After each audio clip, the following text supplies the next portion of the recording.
the forgotten power of the shadow bearers who were sent to transcend the abyss. I want you to imagine something that most people run from: darkness. Not evil, not malevolence, but darkness, the unknown, the mysterious, the void that lives beyond the reach of certainty, the place where light hasn't yet arrived. Now ask yourself this: what if some of us were never meant to avoid the dark, but to enter it? What if you weren't born to bathe in light, but to carry a lamp into the places no one else would dare to go? That's what this message is about. Because if you're here right now, you might be one of them. One of the rare souls I call a dark chosen one, but not just any kind. Because not all dark chosen ones are equal. And tonight, I'm going to show you the 7 signs that set you apart from every other soul on earth. You see, most people think being chosen means being holy, pure, or enlightened. But those who've walked the deepest spiritual paths know that's only one side of the coin. There are others, those who were chosen not because they were perfect, but because they were capable of surviving the furnace. Those who were built for storms. Those who carry codes so ancient, so disruptive, that even their presence causes systems to tremble. You are not like the others. You are not sent to escape the darkness, but to reprogram it. You are built of paradox, part shadow, part light, fully aware and dangerously awake. If you've ever felt like you were born with a different frequency, like something in you doesn't fit in the love and light narrative, this message is for you. The first sign that you are a dark chosen one of a different order is that you have been through unrelenting spiritual fire. The kind of pain that cracks your soul open and leaves you gasping for breath.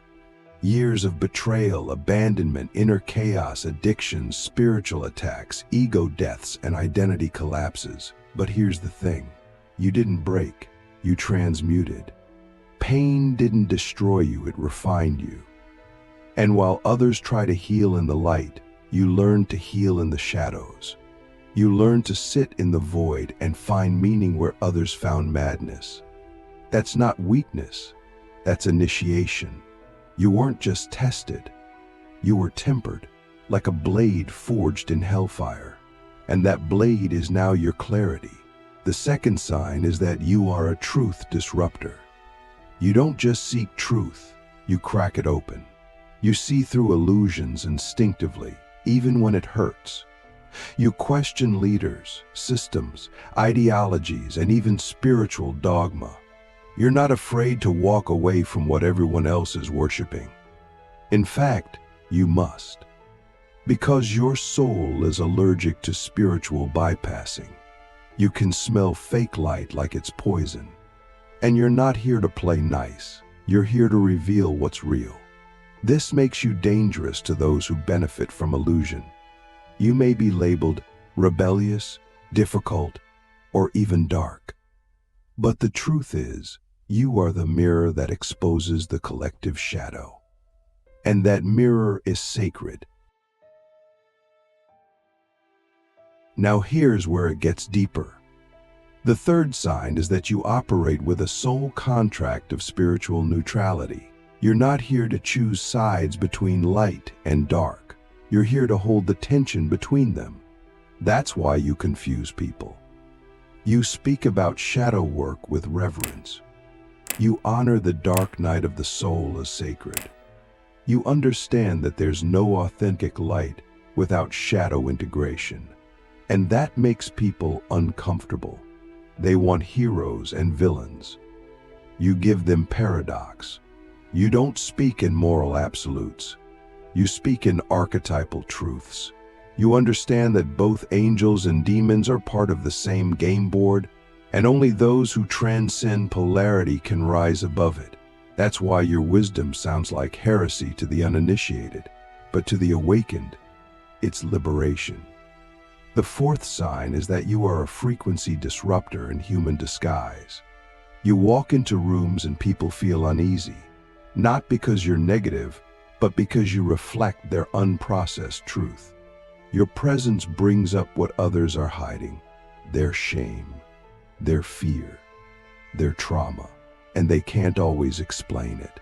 Sometimes they reject you, sometimes they worship you, but rarely do they ignore you, because your energy is a coded signal that their soul recognizes. You didn't come here to make people comfortable. You came here to awaken them. And sometimes awakening feels like a storm. That's why your life often feels like exile, because the world doesn't know what to do with someone who is both healer and destroyer, and you are both. The fifth sign is that you have an unexplainable connection to the underworld realms, the psychic, the occult, the symbolic realms of the subconscious. You're drawn to ancient symbols, mysticism, dreams, archetypes, and even death itself. And you're not afraid of it, because you remember. You've walked in temples that no longer exist in this dimension. You've spoken words that don't belong to this century. You've had dreams that felt more real than waking life. You've faced spirits, entities, and energies that most people fear, and you didn't flinch. Why? Because you've been initiated in lifetimes beyond this one. You're not just a seeker. You're a gatekeeper, and the gates you guard are not found on any map. The sixth sign is that you've been misunderstood your entire life, not just by strangers, but often by family, partners, and even spiritual communities. You've been called too intense, too sensitive, too dark, too mysterious, too much. And maybe for a while, you believed them. Maybe you tried to dim your fire, to blend in, to heal your darkness away, but it never worked. Because your darkness isn't dysfunction, it's depth. Your shadows are not wounds, they are wisdom. You weren't made to blend in. You are made to stand at the edge of the matrix and hold the line for those still lost inside it. And that's a lonely path, but it's also a holy one. Finally, the seventh sign, the one that sets you apart from even other dark chosen ones, is this: you are a systemic alchemist. You don't just survive darkness. You absorb it, decode it, and restructure it. You walk into broken systems, relationships, families, corporations, institutions, and your soul begins dissecting the dysfunction at a cellular level. You see patterns. You feel where energy is leaking. You know when people are lying to themselves. And you don't just observe it, you transform it. Not always with words, sometimes just with presence. You are a living catalyst, a walking code. And when you walk into a place, the old architecture begins to crumble. Not because you fight it, but because your being is incompatible with anything false. Now I ask you the question that separates the initiated from the interested. Are you willing to stop running from the very darkness you were designed to master? Are you willing to stop trying to fit into systems that were never meant to understand you? Are you willing to claim your place as the shadow bearer who isn't here to be saved, but to awaken others through their own descent? Because if you've seen yourself in these 7 signs, then you already know. You're not like the rest. You are not just a dark chosen one. You are a frequency shift in human form. And the world doesn't need another savior. It needs those who can walk into the dark and return with the blueprint. So now that you know what you are, what will you do with it? The sacred role of shadow mastery in the age of collapse. If you've come this far, then you've likely already walked through the fire. You've tasted despair that doesn't have a name. You've felt the silence of gods who didn't answer. You've looked into the abyss and waited for it to consume you, but it didn't.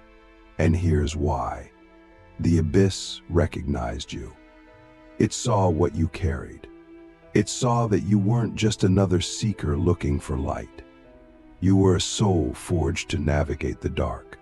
And not just survive it, but to restructure it. That's what this part is about. Because when the world begins to collapse, and it already has, the ones who endure will not be the loudest, but the ones who've already died and come back with codes. Let's be real. The world is unraveling. Systems are crumbling. Institutions are cracking. The masks are falling off. And while many are panicking, trying to hold it all together, those of us who've been through internal breakdowns already know collapse is the beginning of clarity. We've seen this before. In our own lives, in our own minds. We've watched our identities dissolve, our beliefs rot, our relationships burn to ash. And we learned something most people don't know yet. When everything falls apart, what's real finally rises. That's why we're not afraid of collapse. We carry the blueprint of rebirth. We don't just rebuild, we rewrite. But here's the key. Shadow mastery is not about control. It's about communion. You don't dominate the dark. You listen to it. You sit with it like it's a wounded god. You don't rush to fix it or heal it. You let it speak. You ask it what it wants to show you. That's what sets the advanced dark chosen ones apart. We don't rush to escape the uncomfortable. We sink into it. We mine it. We extract the gold beneath the suffering. And in doing so, we become translators for those who can't yet understand their own pain. That is the sacred role of shadow mastery. You become the bridge between what's wounded and what's wise. You see, the average person resists their shadows. They suppress, deny, spiritualize, or numb them. But we go in. We sit with the inner child who screams. We meet the inner monster with compassion. We observe our jealousy, our rage, our grief, not as flaws, but as messengers. And because we're not afraid to feel what others avoid, we gain access to a different dimension of power. A power that isn't flashy or dominant, but magnetic. People feel it. They don't know what it is, but they sense the depth, the presence, the steadiness. That's what shadow work creates. Not perfection, but embodied presence. And that's exactly what this world needs right now. Not more spiritual influencers, not more light chasers, but anchored beings who've been to hell and made peace with it. Because when society starts to panic, when the collective shadow rises in war, violence, manipulation, and fear, we are the ones who won't flinch. We've already met those forces inside ourselves. We've integrated them. And that's why we can hold space when others collapse. We don't preach from the mountaintop. We stand in the rubble, calm and unshaken, and say, this too has a purpose. But to do that, we must stop hiding. Too many dark chosen ones are still in hiding, still pretending to be normal, still minimizing their depth to fit in with people who haven't even begun their descent. And I get it. The world doesn't know how to receive us. We're too honest, too honest, too real. But I promise you this, the moment you stop apologizing for your depth is the moment your true power activates. Because the world doesn't need more comfort. It needs catalysts. It needs the ones who shake the system with a single sentence, with a single look. That's you. But only if you stop playing small. So let me ask you something that most never dare to ask. What part of your own darkness are you still afraid to meet? What fear still whispers that you're too broken, too much, too dangerous? Whose voice still lives inside your mind, telling you to be more palatable, more polite, more light? And are you willing to bury that voice once and for all, not with violence, but with truth? Because that voice is the last chain. And once it's gone, you'll realize you were never too much. You were never broken. You are just carrying a frequency the world didn't have language for yet. Here's a practical truth you need to know. Shadow mastery doesn't happen in isolation. It happens in ritual, in rhythm, in devotion. You need practices that keep you grounded in the chaos. Daily silence, journaling that goes into the raw, breath work that moves the rage, movement that touches the grief. You need to treat your body like a temple of transformation, not a prison of pain. Because your body remembers what your mind forgets. And every time you honor your darkness with ritual, you rewire your nervous system to hold higher voltage. That's how you become the walking storm. Calm on the outside, electric within. And finally, let's talk about leadership. Because whether you like it or not, you are being called to lead. Not with titles, not with followers, but with frequency. You are being asked to become the example of what integration looks like in human form. People are watching how you handle pressure, how you speak when you're triggered, how you move through conflict, and they are learning, not from your perfection, but from your honesty. That's why every moment matters. Every choice is a transmission. So ask yourself, what message is your energy sending today? Is it coded in fear? Or is it carrying the calm of someone who's made peace with their own shadow? This is the path of the uncommon dark chosen one. Not to rise above the world, but to descend into it with consciousness. To move through the madness with clarity. To walk through the ruins with revelation. And to remind others, through your presence alone, that they too can survive their own descent. We are not here to escape the world. We are here to remake it. And that remaking doesn't start with systems. It starts with you, with the way you hold your own storm, with the way you walk through your own night. Because once you've done that, you become untouchable, not immune to pain, but immune to illusion. Why the final age belongs to the shadow bearers who refuse to break. There is a kingdom inside you, not a metaphor, not a poetic phrase. A real kingdom, vast, ancient, sovereign. It doesn't exist in your thoughts. It doesn't bend to your ego. It lives deeper than your personality, deeper than your wounds, deeper even than your gifts. It's the place you arrive at after everything else has died, after the false self has crumbled, after your attachments have burned, after the light fails you and the dark stops threatening you.